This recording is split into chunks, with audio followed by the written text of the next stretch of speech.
ஜனதா கட்சியின் தேசிய தலைவர் அமித்ஷா தேவேந்திர குல வேளாளர் அறக்கட்டளை சார்பில் மதுரையில் நடைபெற்று வரும் கூட்டத்தில் உரையாற்றி வருகிறார். அதன் நேரடி காட்சிகள்.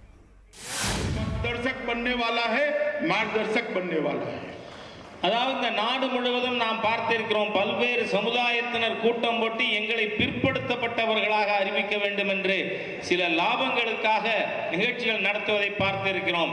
ஆனால் முதலாக காஷ்மீரிலிருந்து கன்னியாகுமரி வரை, துவாரகாவிலிருந்து அஸ்ஸாம் வரை இந்த நிகழ்ச்சியானது நாட்டில் இருக்கின்ற அனைவருக்கும் வழிகாட்டுதலாக கண்களை திறக்கின்ற நிகழ்ச்சியாக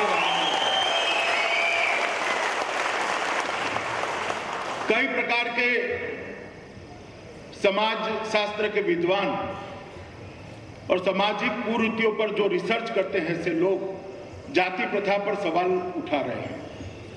उसी समय ये आपका निर्णय मुझे लगता है कि आने वाले दिनों में एक नई दिशा दिखाने वाला होगा। பல சமுதாயங்களை பற்றி ஆய்வு செய்பவர்கள் பல்வேறு விதமான ஜாதிகளை பற்றி அவர்கள் ஆராய்ச்சி செய்கிறார்கள். ஆனால் இந்த நிகழ்ச்சி அவர்களுக்கு கூட ஒரு வழிகாட்டுகின்ற ஒரு நிகழ்ச்சியாக அமைந்திருக்கிறது. और एक नई सोच शायद यहाँ से आगे आने की संभावना है कि जाति प्रथा, जाति समुदाय उसका विघटन करना चाहिए या उनका खोया हुआ गौरव उनको याद दिलाकर उनके गौरव को जागरूक कर सभी जातियों के गौरव को एकत्रित कर देश के गौरव के साथ जोड़कर एक समस्त समाज का निर्माण करना चाहिए। एक नया विचार मुझे लगता है छोटे से कार्यक्रम में से पूरे देश के लिए एक नई सोच बनकर आगे आने वाला है। ஒரு புதிய சிந்தனை இந்த ஒரு சிறிய கூட்டத்திலிருந்து வெளிப்பட்டு இருக்கிறது. ஜாதிகளை உபயோகப்படுத்தி சமுதாயங்களை பிரிவினை செய்வதா அல்லது அந்த ஜாதியில் இருக்கின்ற நல்ல விஷயங்களை சொல்லி அதை உயர்வுபடுத்தி எல்லா சமுதாயங்களையும் ஒன்றுபடுத்துவதா என்கின்ற ஒரு புதிய சிந்தனையானது இந்த கூட்டத்தின் மூலமாக ஏற்பட்டிருக்கிறது. मैं मानता हूं मित्रों कि आपने आज जो नई शुरुआत की है वो आने वाले कई सालों तक एक व्यवस्था को बदलने की शुभ शुरुआत करने वाली है. இன்று இருக்கின்ற ஏற்பாட்டினை மாற்றுவதற்கான ஒரு பெரிய துவக்கமாக இன்றைய கூட்டமானது அமைந்திருக்கிறது என்று நான் கருதுகிறேன். अभी आपके अध्यक्ष जी ये मदुराई डिक्लेरेशन मुझे देना चाहते थे. मैंने उनको कहा है कि मेरी पार्टी की सरकार है इसलिए मुझे मत दीजिए, मैं ही आपको समय लेकर दूंगा प्रधानमंत्री जी का, आप मेरे साथ आइए और स्वयं प्रधानमंत्री जी को एक गौरवपूर्ण एक आज का डिक्लेरेशन है वो दीजिए.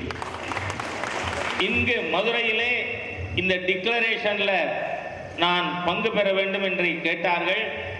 நான் என்னுடைய கட்சி ஆட்சியில் இருக்கிறது என்கின்ற காரணத்தால் அல்ல, நீங்களும் வாருங்கள், பிரதம மந்திரியிடம் போய் இந்த மதுரை டிக்ளரேஷனை, மதுரை பிரகடனத்தை நான் கொடுத்து இதற்கு சரியான நடவடிக்கை மேற்கொள்வோம் என்று சொன்னேன்.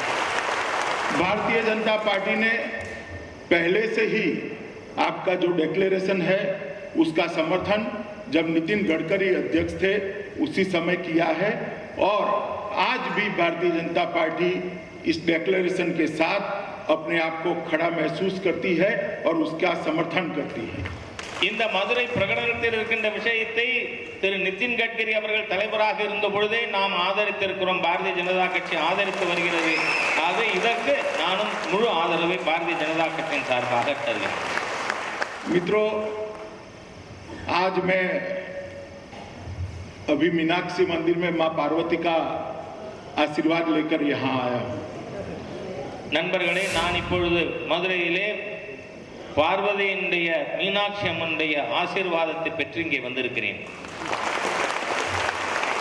बहुत छोटा था तब स्कूल के प्रवास में यहाँ पर आया था, 7वीं कक्षा में था. आज दोबारा यहाँ पर आया हूँ. நான் முதல்ல 7வது படிக்கும் பொழுது சுற்றுப்பயணம் வந்த பொழுது இங்கே வந்திருக்கேன். இப்போ 2வது முறையாக நான் இங்கே மதுரைக்கு வந்தேன். आज मैं यहाँ कोई राजनीतिक बात करना नहीं चाहता. நான் இங்கு அரசியல் பேச்சு பேசுவதற்கு விரும்பவில்லை.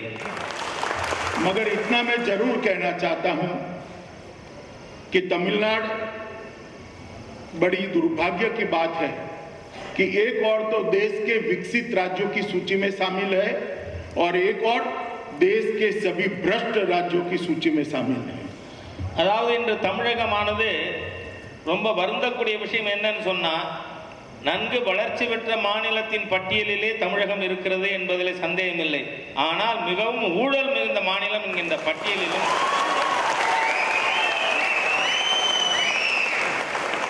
मित्रों, विकास और भ्रष्टाचार एक साथ नहीं चल सकते. आपको लगता होगा कि विकास हुआ है तो भ्रष्टाचार कैसे हो सकता है या है तो क्या हर्ज है, मगर विकास की संभावनाओं को भ्रष्टाचार ने आधा कर दिया है. आपका जो पोटेंशियल है दक्षिण के प्रांतों का, उसको भ्रष्टाचार ने आधा कर दिया है. அதாவது வளர்ச்சியும் ஊழலும் ஒன்றாக இருக்க முடியாது. ஆனால் நாம் வளர்ந்திருக்கிறோம் என்பது நமக்கு இருக்கின்ற சக்தியிலே அதுல பாதி கூட நாம அடைய முடியல. அதனால தான் இந்த வளர்ச்சி என்பது எவ்வளவு இருக்க வேண்டுமோ அதுல பாதி தான் இருக்கு இப்ப. और अगर तमिलनाडु भ्रष्टाचार मुक्त करता है अपने आप को, तो मुझे श्रद्धा है कि तमिलनाडु देश का सबसे विकसित राज्य बनकर एक नंबर पर रहने की क्षमता तमिलनाडु में है. தமிழகத்திலே நம்மால் இந்த ஊழலிலிருந்து விடுதலை பெற முடியுமானால் எனக்கு நல்ல நம்பிக்கை இருக்கிறது. பாரத நாட்டிலேயே முதன்மையான வளர்ந்த மாநிலமாக நம்முடைய தமிழகம் இருக்கும். मैंने मीनाक्षी मंदिर का उल्लेख इसलिए किया था कि दक्षिण के मंदिर दिखाते हैं कि हमारे पुरखों ने दुनिया भर की समृद्धि व्यापार कर कर, साहस कर कर, दुनिया भर के देशों में जाकर यहां पर लाकर रखी थी. ये मंदिर इसकी साक्षी.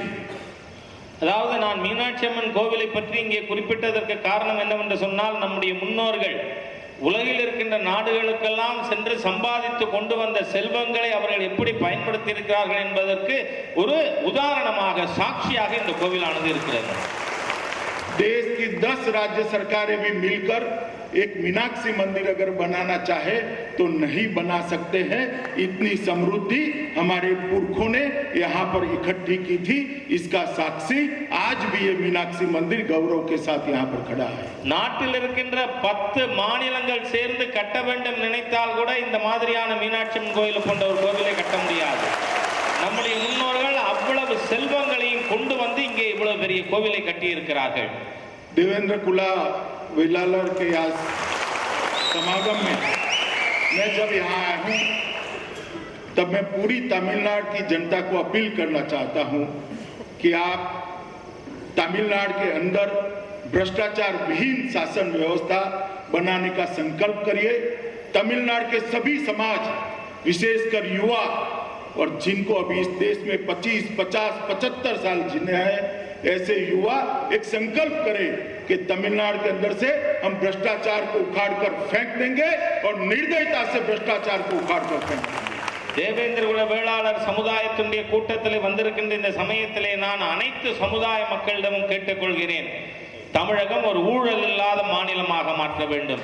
அனைத்து சமுதாயத்தில் இருக்கின்ற இளைஞர்களும் யார் இன்னமும் 70 ஆண்டுகள் 75 ஆண்டுகள் வாழப்போகிறார்களோ அந்த இளைஞர்கள் எல்லாம் ஒன்றாக சேர்ந்து நாம் ஒரு உறுதிமொழி எடுப்போம், தமிழகத்தை ஊழலிருந்து விடுவிப்போம் என்று நாம் உறுதிமொழி எடுக்க வேண்டும் என நான் உங்கள் அனைவரையும் கேட்டுக்கொள்கிறேன்.